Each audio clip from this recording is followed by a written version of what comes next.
Às vezes me escondo no escuro, um vão que posso ver por trás do muro, em pontos que transcendem o breu de mim, em luzes que aparecem do sem fim. Às vezes acostumo pelo tempo, sem ter a luz acesa em tal momento.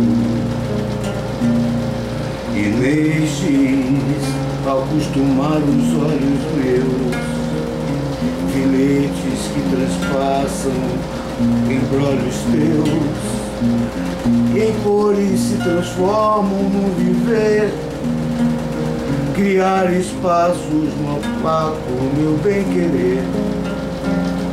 Nem mesmo o silêncio a perdurar me apago sem ti, o teu olhar.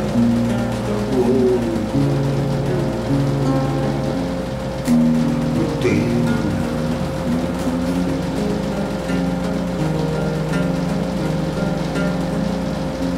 Se temo no seguir desta vertente, confesso já não sai da minha mente,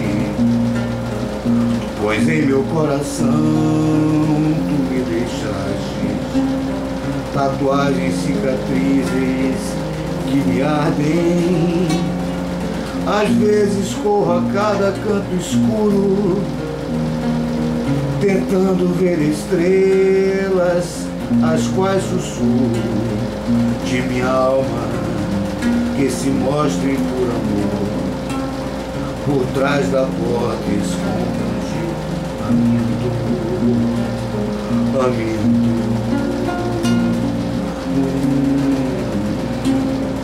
a minha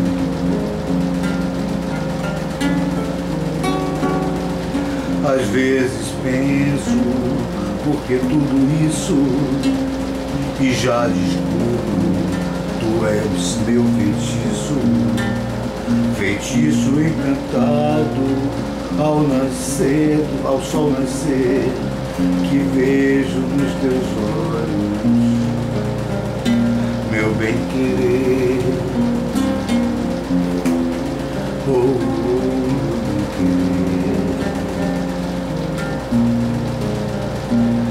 meu bem-querer, meu bem-querer.